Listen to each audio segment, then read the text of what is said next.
These successful armistice negotiations have demonstrated conclusively the ability of the United Nations to mediate a serious conflict and to avert a dangerous threat to the peace. Since its earliest days, the United Nations has used diplomacy and mediation to prevent war and broker peace between adversaries. UN Secretary-Generals and their envoys have helped to bring dozens of disputes to an end through negotiations. Still, many long-standing conflicts persist, while new hostilities emerge all too frequently. These conflicts claim countless human lives and require costly international efforts to help victims and to rebuild shattered societies. At a time of global economic strain, the international community is calling for greater efforts to stop conflicts early before they spread. The Department of Political Affairs, known as DPA, is rising to this challenge. Today, far-reaching transformations are enabling the UN to make effective use of preventive diplomacy and mediation. Well, I think the critical issue is that you do have to get in and you have to solve these problems early. If you don't, the cost to the community itself, to the people, to the international community gets very high. It is absolutely clear that you can either spend billions after a war to try to bring the peace and bring them together, or you can spend a few million early on to solve the problem and head them to a path of democratic development. The Department of Political Affairs works in numerous ways to prevent and resolve conflict through political means.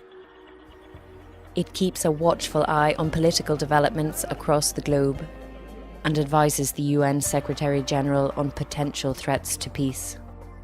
Through frequent briefings to the United Nations Security Council, the department helps the UN's top body for peace and security play a crucial role in responding to crises.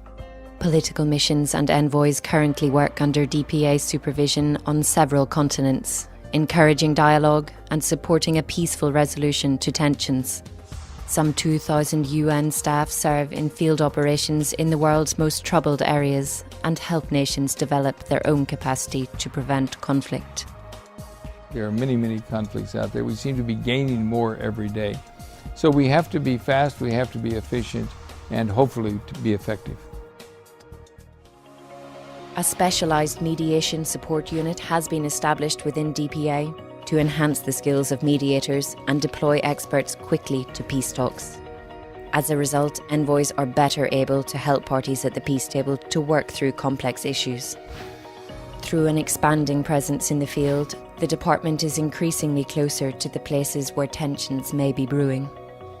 Regional offices in West and Central Africa, as well as in Central Asia, are designed to help neighbouring countries address problems through cooperation rather than conflict. One of the directions that we have seen DPA take in recent years is to enhance its presence on the ground. That will enhance our own understanding of the dynamics, our capacity to see things coming from a distance. It has become extremely important and urgent for us to be closer to those situations, to enable us to have a better appreciation of the dynamics, of the complexities, of the cultures. The quiet contributions of the UN's political work in the field are not always widely known. In recent years, the United Nations Assistance Mission in Iraq has worked under difficult conditions to help the country hold free elections, protect human rights, and deliver services to its people. The mission helped forge consensus over election laws and is now encouraging dialogue and compromise over sensitive boundary issues which divide communities in Iraq.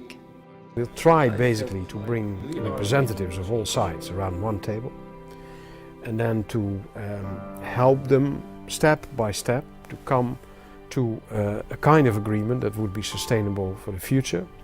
In the meantime, we also involve ourselves with issues like the security arrangements, because obviously when people start to shoot, they don't talk anymore and you won't get anywhere.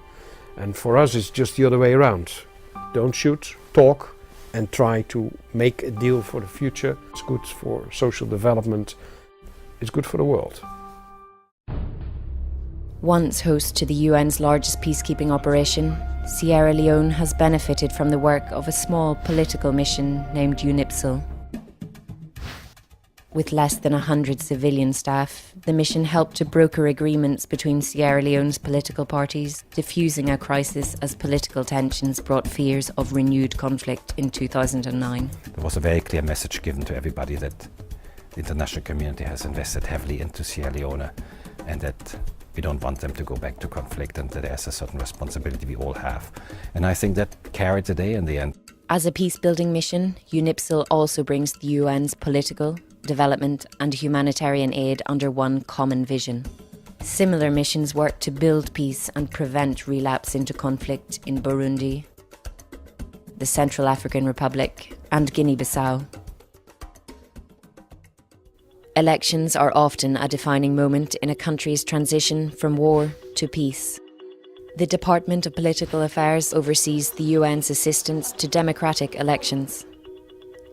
More than 100 countries have requested and received assistance over the last 2 decades. This support is being reshaped with a focus on the prevention of conflict. Contested election results can be disastrous to a peace process. DPA works to ensure an inclusive and transparent election, cooperating closely with the UN Development Programme and peacekeeping missions. In countries such as Sudan, the Democratic Republic of the Congo, Iraq and Nepal, the UN has recently contributed to milestone elections. The UN's assistance ranges from printing ballots to advising national election bodies to conducting high-level diplomacy known as good offices, aimed at encouraging peaceful acceptance of the results.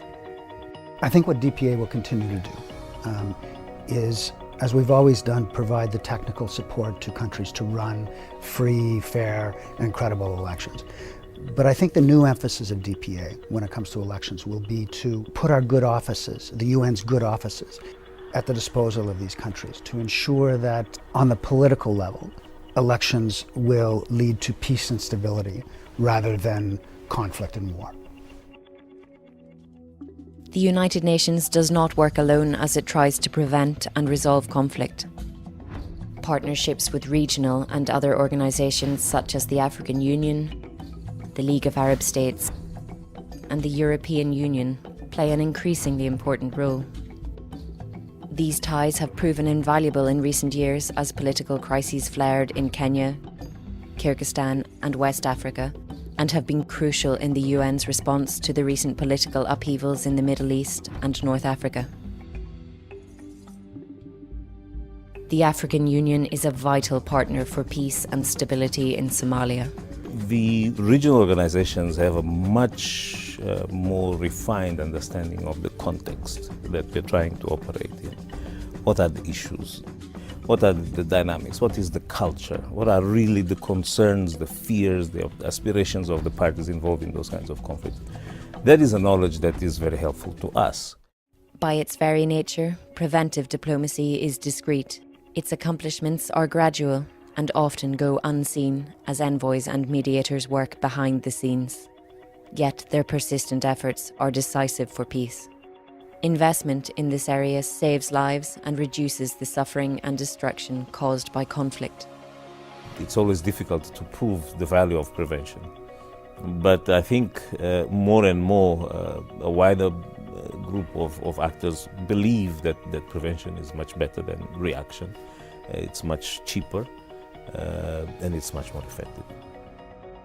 For Secretary-General Ban Ki-moon, strengthening the Department of Political Affairs has been a key element in his efforts to move the United Nations from a culture of reaction to a culture of prevention. As Secretary-General of the United Nations, I have made conflict prevention a major priority. There is no better investment for the United Nations than in our ability to stop crises before they escalate into bigger tragedies for people, nations, regions, and the world.